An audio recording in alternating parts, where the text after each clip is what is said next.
प्रिय विद्यार्थियों, आज हम कवि बिहारी के पदों में जो उनकी भक्ति भावना दिखाई देती है उसकी तार्किकता एवं उसकी वास्तविकता पर विचार करेंगे।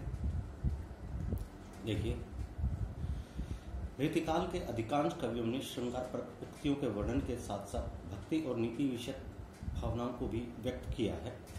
इस स्थिति में मूल युगीन परिस्थितियां थी।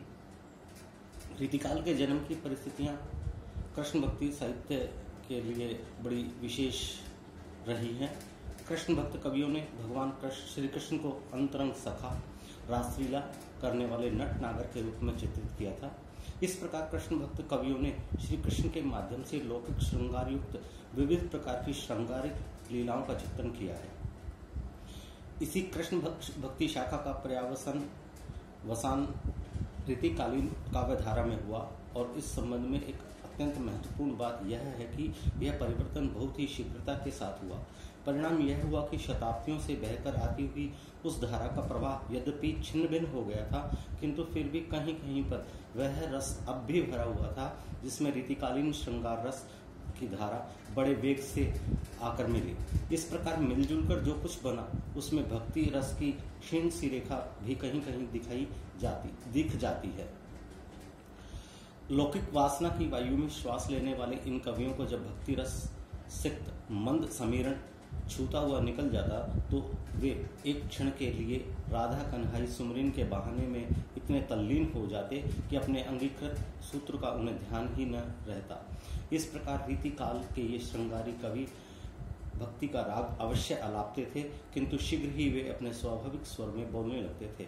रीतिकालीन श्रृंगारी कवियों की भक्ति भावना ठीक वैसी ही थी जैसे कि कोई व्यक्ति विविध प्रकार के लौकिक कष्टों से त्रस्त होकर क्षण भर के लिए ईश्वर के नाम का स्मरण करता है और कष्टों के निवारण होते ही पुनः अपनी स्वाभाविक भावभूमि पर उतर आता है।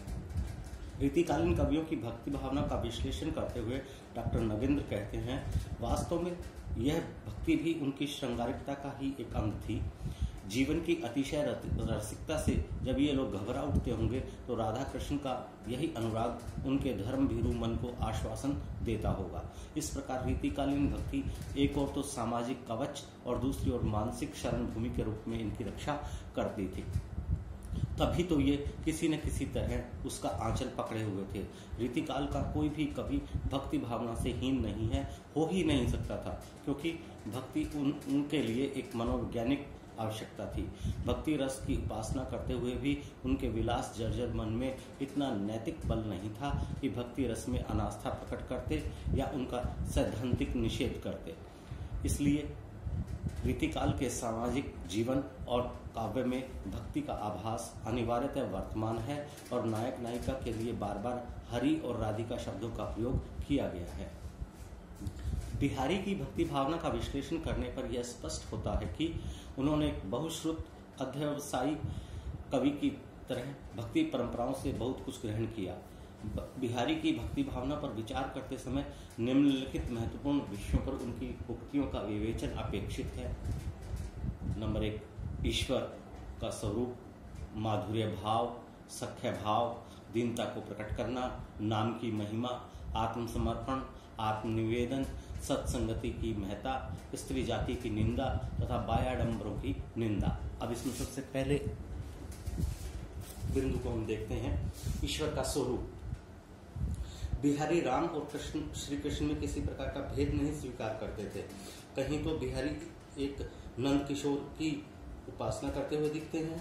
पद देखिए उनका, अपने अपने मत लगे बादी मचावत शोर, ज्यों त्यों सबको सही हो एक ही नंद किशोर।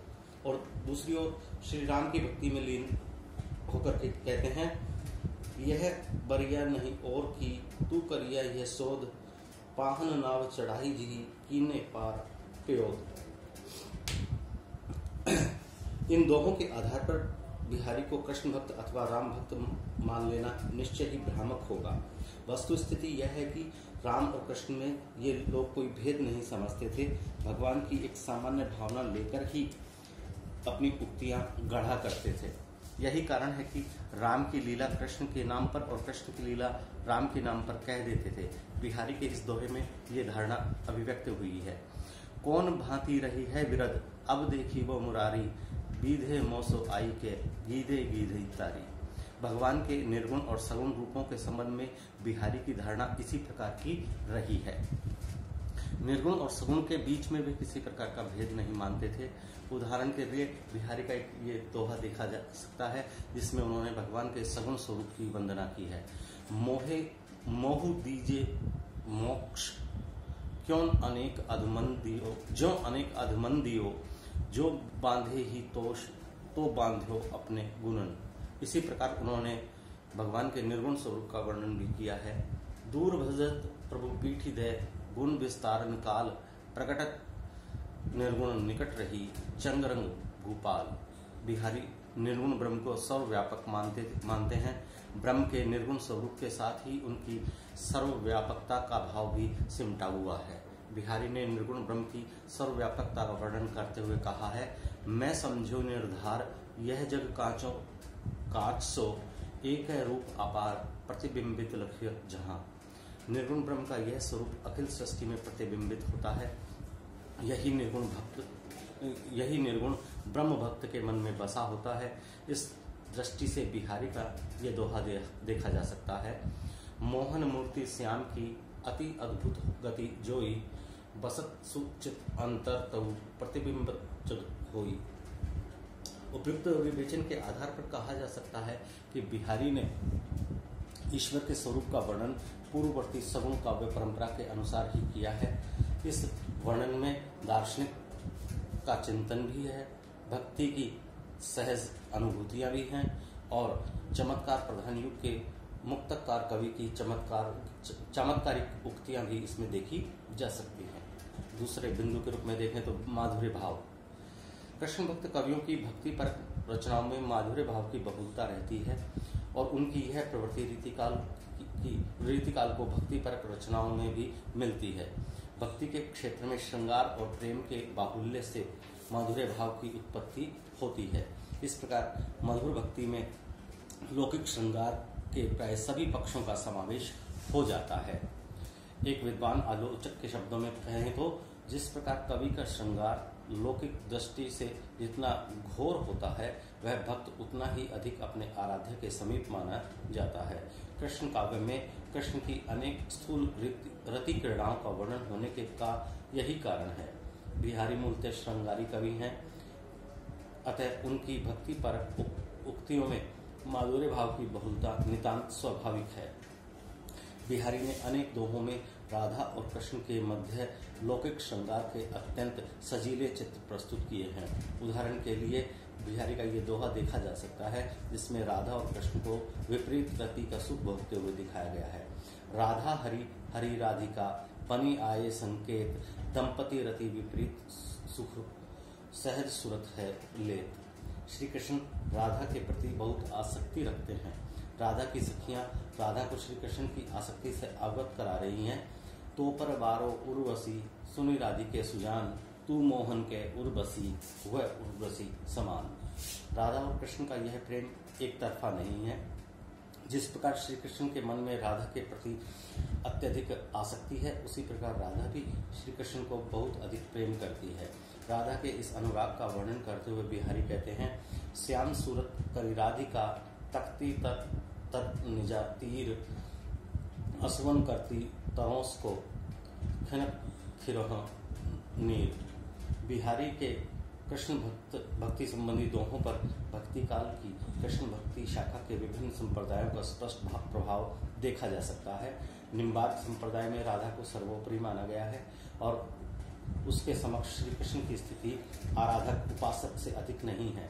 श्री हित हरिवंश में श्री कृष्ण को राधा के चरणों में लौटने वाले आराधक की तरह अभिव्यक्त किया गया है। इसी प्रकार की उक्तियों से युक्त हम बिहारी का ये पद देख सकते हैं जिसमें कृष्ण राधा के सामने समर्पित हो रहे हैं। मोर चंद्रिका श्याम सिर, चढ़ी करत गुमान, लखवे पायवन पर लुठित, सुनित राधा मान। यही नहीं, बिहारी ने राधा को अपार सौंदर्य और भक्तों को उनके पापों से मुक्ति दिलाने वाली महान शक्ति के रूप में भी चित्रित किया है। इस प्रकार के चित्रण में कवि ने राधा में लौकिक सौंदर्य और अलौकिक शक्ति का सम्मिश्रण प्रस्तुत किया है। इस दृष्टि से बिहारी सतसई का जो पहला दोहा है वो देखा जा सकता है। मेरी भव बाधा हरो राधा नागरी सोई, जातन की झाई परे श्याम हरित दुति होई। बिहारी सतसई में मधुर भक्ति के अंतर्गत राधा कृष्ण के लौकिक प्रेम के विविध पक्षों का सजीव चित्रण भी किया गया है। बिहारी के अनेक श्रृंगार परक दोहे किसी न किसी रूप में राधा कृष्ण के परस्पर प्रेम संबंधों को ही अभिव्यक्त करते हैं। राधा कृष्ण के इन प्रेम संबंधों में संयोग की सुख में घड़ियां भी हैं और वियोगजन्य पीड़ा भी है। बिहारी ने राधा कृष्ण प्रेम के इन दोनों पक्षों का सजीव चित्रण किया है। संयोग अथवा मिलन के क्षण में कवि का वर्णन जो है वो स्वाभाविक रूप से अधिक रमा है। इस दृष्टि से बिहारी के इस दोहे को देखा जा सकता है।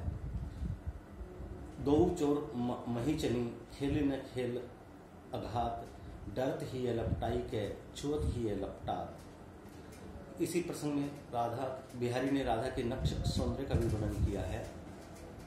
अपने अंग के जानी के जौवन नर्तती प्रवीण, स्तन मन नैन नितंब को बड़ो इजाफो की। बिहारी ने राधा कृष्ण के प्रेम प्रसंग के वर्णन में संयोग के साथ साथ विरह जन्य पीड़ा का भी वर्णन किया है। इस संबंध में यह उल्लेखनीय है कि बिहारी को जो सफलता संयोग वर्णन में मिल पाई है वो वह सफलता वियोग वर्णन में नहीं मिल सकी है।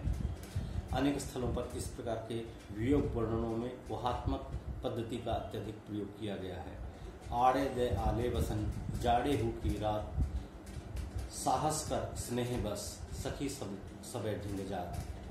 अर्थात विरहिणी नायिका की सखियां सर्दी की ऋतु में भी नीले वस्त्र पहनकर उसके नायिका के निकट जाती हैं, क्योंकि उन्हें यह आशंका है कि विरहिणी के निकट जाने से उसकी विरह की आग उन्हें भी जला देगी। ऐसी विरहिणी के लिए तो मर जाना ही श्रेयस्कर है। बिहारी ऐसी ही प्रतिक्रिया अभिव्यक्त करते हुए एक पद में कहते हैं, कहा कहो वाकी दशा, हरि प्राणन के ईस, विरह ज्वाल जलिबो लखे, मरिबो भई असीस।